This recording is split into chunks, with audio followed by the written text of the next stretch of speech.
18 अलग अलग ग्रीवेंस हमारे पास जिनके ऊपर एक एक करके सुनवाई कर कई प्रार्थी नहीं भी आ पाए, उनको भी हमने प्रयास करके रिजॉल्व करवाने का काम किया। एक जो सबसे लंबी पेंडिंग समस्या यहाँ थी, उसको 4 साल से निरंतर ग्रीवेंस पे हैंडल किया जा रहा है। मुझे खुशी होती है बताते हुए 4 साल बाद प्रार्थियों को उनका पैसा भी वापस मिला और उन्हें अपनी सेटिस्फैक्शन आप दिखाई। एक ऐसा केस और था जहाँ एक लेडी के स्टैम्प पेपर अधिकारियों द्वारा घुमा दिए गए, टाइम एक्सपायर होने के बाद उस पर भी ये निर्णय लिया गया कि उसको स्टैम्प की जो वैल्यू है उसको रिफंड करने का काम है। जहाँ एक कॉलोनी की पानी की समस्या नेक्स्ट मॉनिटरिंग करी जाएगी और उसको पर्याप्त मात्रा में पानी पहुँचाने की व्यवस्था बनाई। अलग अलग विभागों के संबंधित समस्या और मुझे विश्वास है कि जितने प्रार्थी आए वो सेटिस्फाइड भी रहे और उनकी समस्याओं को रिजॉल्व करवाया जाएगा। एक्सेप्ट एक जो समस्या दिल्ली की कोई रजिस्टर्ड सोसाइटी की है, उसके अंदर हमारी IAS गरिमा मित्तल है, डेडिकेटेडली अब उनको इसके अंदर जिम्मेवारी दी जाएगी कि वो इसको पर्सनली पूरे को मॉनिटर करें और इसकी रिपोर्ट अगली ग्रीवेंस तक देने का काम करें। साथ में 7 अलग अलग प्रोजेक्ट्स थे जिनका आज या तो नींव पत्थर रखा गया है या शुभारंभ किया गया है, जो फरीदाबाद के विकास के लिए डेडिकेटेड यूटिलाइज आने वाले दिनों में होंगे या आज से होना शुरू होगा।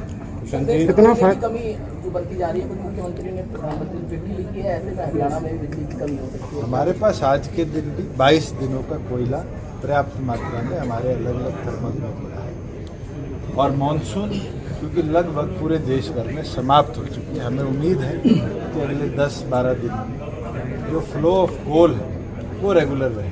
दुष्यंत जी एलनाबाद चौटाला ने दावा किया है कि उनकी बम्पर जीत होगी। उधर दावा तो कांग्रेस भी यही कर रही है, NLD भी यही कर रही है, गठबंधन भी यही कर रहा है। वो तो इलाहाबाद की जनता का विश्वास जो जीत पाएगा 30 तारीख जीत तो उसकी होगी। और हम ये विश्वास रखते हैं कि सब मिलकर जिस मेहनत लगन के साथ काम कर रहे हैं और जो आज के हालात है, गठबंधन उसके अंदर भारी बहुमत टैक्सेशन के आप मंत्री हैं। हमारे यहाँ फरीदाबाद औद्योगिक नगरी है, यहाँ जो वाहन सामान लेकर के आते हैं उनको आपके अधिकारी जो है पकड़ लेते हैं, जिसके पास जायज बिल है उसको भी पकड़ लेते हैं। अब उसकी गाड़ी जब बंद कर दी जाती है 2 दिन के लिए 3 दिन के लिए, तो मजबूरी में जो भी जुर्माना उसको लगाया जाता है जो इलीगल होता है उसको भी वो बेचारे भर करके जाते हैं। ना तो और अधिकारी ये कहते हैं, अधिकारी पूरा सर सवाल सुन लीजिए, अधिकारी ये कहते हैं कि हमारे ऊपर प्रेशर है टैक्स कलेक्शन का, तो क्या ऐसे आदेश जारी किए गए? आज के दिन कोई भी व्हीकल अगर सड़क पे किसी तरह का भी सामान लेकर चलता है तो उसको GSTN से ई-वे बिल कटवाना पड़ता है और अगर बिल बिना कोई सामान लेकर कहीं चल रहा है तो वो टैक्स इवेजन है। और आज के दिन व्हीकल में भी अगर कटा हुआ बिल की कॉपी नहीं है तो आज अकॉर्डिंग टू द CGST जो पार्लियामेंट ने पारित कर तमाम स्टेटों ने उसको मान्यता दी, उस पर कार्रवाई हम करते हैं। एक बहुत बड़ी समस्या जो हमारे आगे पहले आती थी मॉड्यूल 1 में, क्योंकि हम मॉड्यूल 1 स्टेट्स में थे और मॉड्यूल 2 को GST ने बना रखा था, उसके अंदर हमारे पास जो दूसरी स्टेटों से सामान आता था मिनट टू मिनट उसकी रिपोर्टिंग नहीं थी।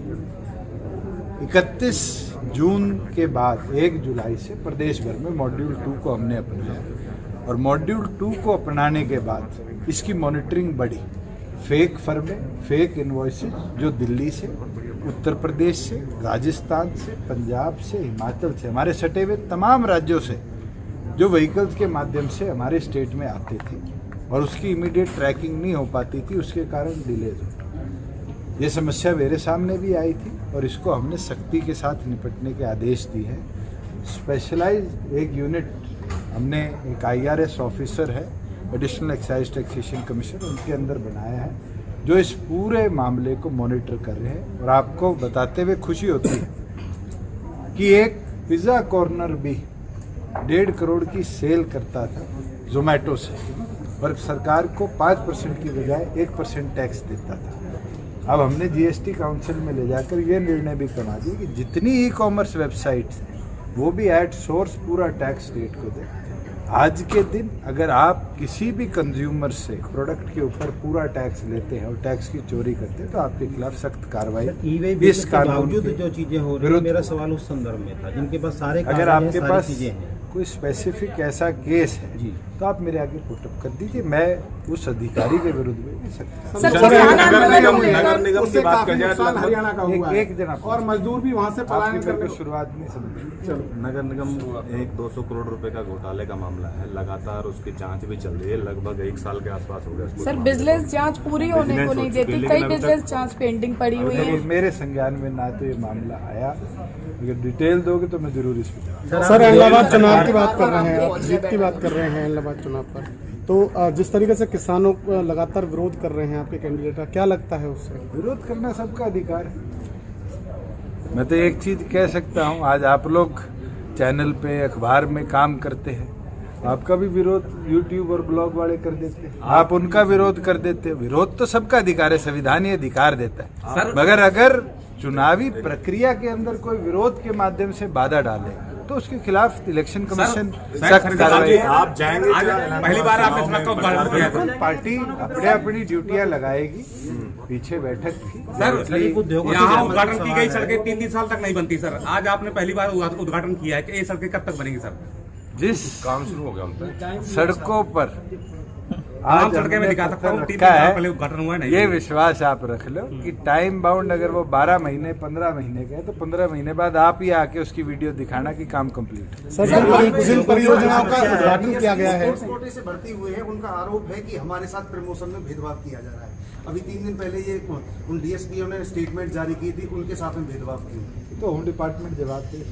मंत्री जी, उद्योग मंत्रालय आपके पास है। फरीदाबाद के अंदर एक समस्या आ रही है उद्योगों को कि जो HSIDC के नॉर्म्स है उसके अकॉर्डिंग बिल्डिंग बनी हुई है और जो फायर के नॉर्म्स है वो अलग है। तो फायर जो कहता है कि बिल्डिंग में दोनों तरफ 3-3 मीटर, तो टिपिकल ऐसा केस है जी पूरे क्योंकि सारी HSIDC में बड़ी फैक्ट्रियों पे तो ये वाद विवाद नहीं है। 500 आपको कोई जगह नहीं बचेगी आप सर अगर अगर उसमें कोई स्पेसिफिक केस है तो उसको पुटअप सर एक करें। आखिरी सवाल है, बैठे हुए किसान और उसकी वजह से वहाँ पर काफी लोगों का नुकसान हो रहा है, हरियाणा का भी काफी नुकसान हुआ है, मजदूर पलायन को तैयार है, क्या आप कहना चाहेंगे? वो सबसे रिक्वेस्ट करता हूँ कि पीसफुल प्रोटेस्ट सबका अधिकार है और उस प्रोटेस्ट के माध्यम से अराजकता फैलाना या किसी का राइट ऑफ वे रोकना ये आपका अधिकार नहीं है। सुप्रीम कोर्ट में सब जुडिशियल मामला है केंद्र और प्रदेश सरकार अपना पक्ष रख चुकी है। देखिए आने वाले दिनों में कोर्ट क्या इस पे विचार सरकार भी लगा। खबरों की विस्तार से जानकारी के लिए सब्सक्राइब करें हमारा चैनल और क्लिक करें बेल आइकन पर ताकि कोई भी खबर आपसे अछूती ना रह सके।